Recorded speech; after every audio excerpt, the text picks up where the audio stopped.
involved with any ordinary and social activity. সামাজিক কাজে রাষ্ট্র নাক গলাবে না, রাষ্ট্রীয় কাজে সামাজিক কাজে ধর্ম নাক গলাবে না। কি religion not should be involve, আমরা বলি মাস্ট বি ইনভলভ। আমার ইমান বলে, আপনার ইমান বলে, ইসলাম বলে তুমি থাকবে সেখানে, ইসলাম থাকা লাগবে সেখানে। ঘুমাইতে গেলে ইসলামের আইন আছে কিনা? খাওয়ার সময় আছে, টয়লেটে আছে, মসজিদে আছে, মাদ্রাসায় আছে, আদালতে আছে, শিক্ষায় আছে, সমাজনীতিতে আছে, রাষ্ট্রে ইসলাম আছে। ইসলাম নাই কোথায়? আপনি আছেন যেখানে, আমি আছি যেখানে, ইসলাম থাকা লাগবে সেখানে। নবীজি সাল্লাল্লাহু আলাইহি সাল্লাম মসজিদের ইমাম ছিলেন, রাষ্ট্রের প্রেসিডেন্ট ছিলেন।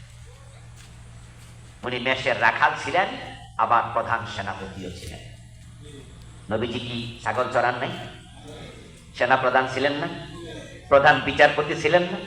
রাষ্ট্রপ্রধান ছিলেন না? নবীজিকে সব জায়গায় মানতে হবে।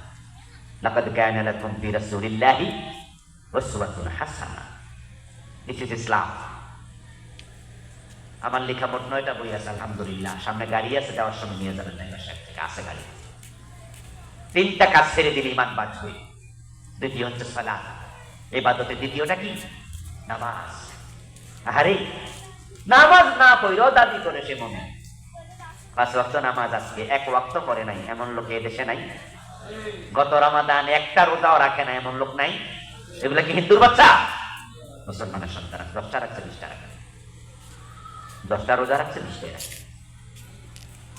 ফজর পরে জোহর পড়ে না, মাগরিব পরে এশা পড়ে না, সপ্তাহে জুমার নামাজে যায়, ওয়াক্তিয়া নামাজ পড়ে না। অথচ হাদিস হলো মান তারাকা সালাতান মুতাআম্মিদান ফাকাদ কাফারা।